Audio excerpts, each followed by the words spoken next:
બગસરાના મુંજીયાસર જેવી ડીસામાં પણ બની ઘટના। ડીસાની સરકારી શાળામાં વિદ્યાર્થીઓના હાથ પર બ્લેડ વડે ચેકા માર્યાના નિશાન। ડીસાની સરકારી શાળામાં તાજેતરમાં એક ચિંતાજનક ઘટના સામે આવી છે, જ્યાં વિદ્યાર્થીઓના હાથ પર બ્લેડ વડે ચેકા માર્યાના નિશાન જોવા મળ્યા છે। આ ઘટના રાજપુર પ્રાથમિક શાળામાં નોંધાઈ હતી અને એક પરિવારે આ અંગે જિલ્લા શિક્ષણાધિકારીને જાણ કરી હતી। ઘટનાની ગંભીરતાથી લઈ તપાસ શરૂ કરવામાં આવી છે અને શિક્ષણાધિકારીઓએ આ મામલે તાત્કાલિક પગલાં લેવાની ખાતરી આપી છે।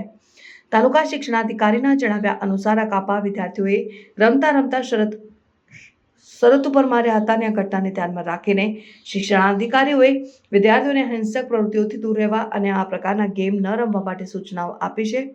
આ ઘટના શાળાઓમાં વિદ્યાર્થીઓની સલામતી અને શિસ્ત અંગે ગંભીર પ્રશ્નો ઊભા કરે છે અને શિક્ષણ તંત્ર આ બાબતે વધુ સજાગ બનવાની જરૂર છે। શ્રવણ અનાવાડિયા પ્રિન્સિપાલ સ્કૂલ અમારી સરકારી પ્રાથમિક શાળા છે। કેટલાક દિવસ પહેલાં એક બે બાળકોના હાથ ઉપર થોડુંક સામાન્ય એવું જોવામાં આવ્યું, સામાન્ય પેલા બ્લેડના કસરકા જેવું, એટલે અમે એને બહુ લાઇટલી લીધું કે ભાઈ વાતમાં કશું છે નહીં। પછી બીજા દિવસે કંઈક પેપરમાં જોવા મળ્યું, પેલો બગસરાનો કિસ્સો આવ્યો, એટલે અમે વસ્તુને થોડી ગંભીરતાથી લીધી કે બાય ચાન્સ આ બાળકો જેવું આમે પણ કંઈક થાય અને કદાચ બાળકોમાં જે કંઈ 2-5 બાળકોમાં એવું જોવા મળ્યું તો એ બાળકોમાં વધારો થાય તો કંઈક મુશ્કેલી થઈ શકે। એટલે અમે થોડીક અવેરનેસ થાય એટલા માટે અમે અમારા સાહેબને જાણ કરી, અમારા ટીપીઓ સાહેબને। પછી અમે બાળ સુરક્ષા અધિકારીને 1098 પર ફોન કર્યો। અમે એવું વિચાર્યું કે ભાઈ આ વસ્તુ આટલેથી જ અટકી જાય અને કોઈ વધારો ન થાય એટલા માટે અમે એમને માર્ગદર્શન માટે, અવેરનેસ માટે અને એનું કાઉન્સેલિંગ માટેને અમને ગઈકાલે એની એક મિટિંગ રાખી। એ સાહેબો આવ્યા, મળ્યા, બધાને સામૂહિક બાળકોને આપ્યા, અમે કેટલાક વાલીઓને પણ કહ્યું હતું, એ લોકો પણ હાજર રહ્યા અને એ પ્રમાણે એનું અત્યારે ચાલુ છે।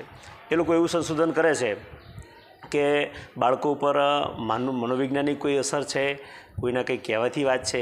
અમે જ્યારે બાળકોને પૂછ્યું ત્યારે બાળકો એવું કહે કે સાહેબ અમને એક બાળક મિત્ર તો એમ કહેતો હતો, ચેલેન્જ કરે કે ભાઈ તું આવું કરી શકે કે આ કેમ ના કરી શકું, અને એને ચેલેન્જ સ્વીકારીને આવું કર્યું। પછી જે સંશોધનમાં તો એ લોકો એવી પણ વાત જોઈ કે ભાઈ આ બાળકોના મગજ પર કોઈ એવી અસર થઈ હોય, કોઈ ઘેર વિડીયો ગેમ જોતા હોય, મોબાઈલ જોતા હોય તો એના માટે પણ મોબાઈલનો પણ તપાસ કરી, એના મા બાપના મોબાઈલો પણ મંગાવીને જોયા, પણ આવી કોઈ ગેમ હતી નહીં।